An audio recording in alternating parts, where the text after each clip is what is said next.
Hi everybody, it's Lindsay Hake with Citizens Action Coalition, and I'm actually here at the State House. I just got done testifying on House Bill 1114, which we were unfortunately alerted to as we were last year to House Bill 1060.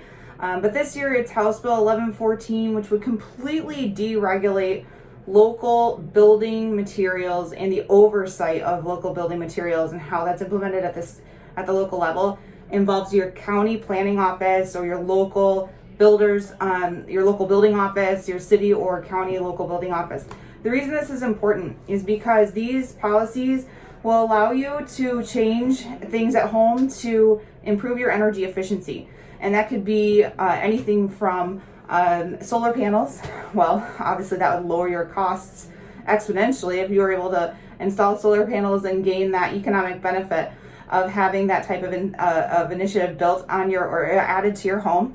And then you could also incorporate really any energy efficiency initiative into this. This would cover a lot of area, which is why we were a little worried about it, and we testified in opposition to the bill. So House Bill 1114 unfortunately moved out of the House Local Government and Regulatory Reform Committee today.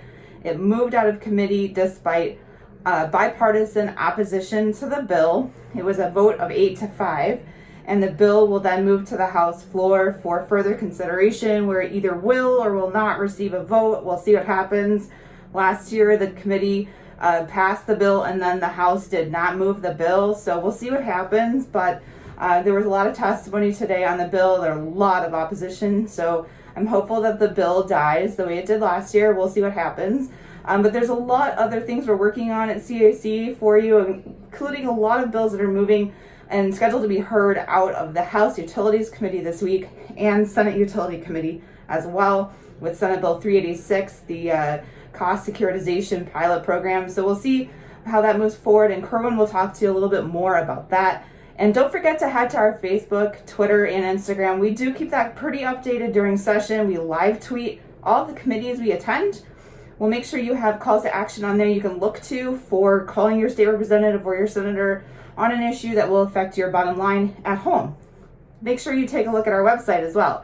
It's www.citact.org, citact.org. You can holler at us there with the email if you like, or you can also drop us a contribution, which is always the best thing for us to be able to keep this work happening at the State House for you. We don't have a minimum or a maximum, so any contribution will work. We'd love that, and we'd also love to see you on social media. So please don't let us hesitate to let us know what we can work on for you. And here's Kerwin with more info on utilities bills this week. Thanks, Lindsay. Hey, everybody. Kerwin here. It is indeed a very busy week at the Indiana State House with respect to bills dealing with energy and utility issues. But first, I wanted to express our disappointment that none of those net metering bills that have been introduced have been scheduled for a committee hearing. That's Senate Bill 249 from Senator Olting, Senate Bill 420 from Senator Yoder, House Bill 1394 from Representative Cook. Need you guys to keep the emails, keep the phone calls going into the State House to leadership, Speaker Houston, President Bray, also the utility chairs and your own senators and representatives, and ask them to support those bills and to get those bills committee hearing to protect and expand your rights to go solar. There's 5 bills being heard this week, 3 in House Utilities tomorrow. 2 of those 3 bills came out of the Energy Task Force. The first one is House Bill 1381, which deals with the siting of commercial scale wind and solar throughout our state, a very controversial topic indeed. That's House Bill 1381. Also being heard tomorrow and coming out of the Energy Task Force, House Bill 1520, which speaks to the quote-unquote reliability of Indiana's electric service, if you will, and making sure that the Indiana electric utilities have the resources on hand to serve their customers and meet their legal obligation of providing service 365, 24/7. We don't like the bill very much. It's redundant. It's unnecessary, creates unnecessary layers of bureaucracy and regulatory burden.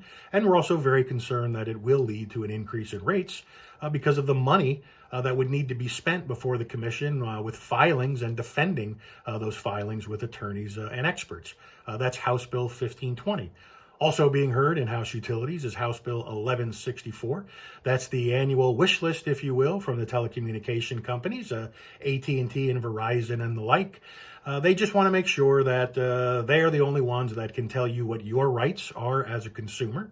They are the only ones that can tell you what your rights are as a property owner, and that they can do pretty much as they wish with respect to reporting things to the state, sending you guys bills for your services, and where they place the facilities. Who knows? One day you might wake up and there's a 50-foot 5G small cell tower in your front yard, and without your knowledge and without your consent. Anyway, you care about those issues, keep your eyes on House Bill 1164. Also being heard this week, House Bill 1348, which deals with the assessment for purposes of property taxation of commercial scale solar and wind. That's being heard in Ways and Means, House Bill 1348.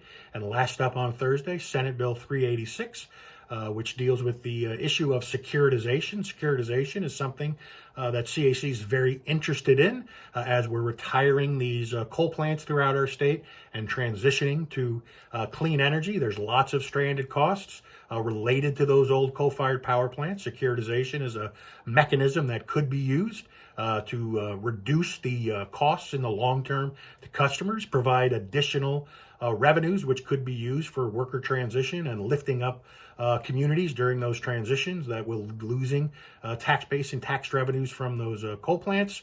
However, we have a lot of issues with Senate Bill 386. Securitization is a complicated issue where the devil is certainly in the details. Additionally, securitization will be a part of the next 2 years of the Energy Task Force to study and analyze. We think it's a little premature to pass a securitization bill at this point in time, especially one that is specific to Centerpoint, formerly Vectren, who serves Southwest Indiana. This bill is in the hundreds of millions of dollars and will lead to a surcharge on customers' bills for at least the next 15 years. So before we make the fine folks of Southwest Indiana a guinea pig for securitization and raise their bills yet again, why don't we stick a pin in it, talk about securitization during the task force, and just say no to Senate Bill 386. Anyway, that's what's on tap this week. We'll be back later in the week after these hearings are over to keep everybody updated on what happened and what's going to be going on next week. Again, check us out, www.citact.org. Sign up for our emails, like us on Facebook, follow us on Twitter. Stay tuned. We'll have more. Thanks again, everybody.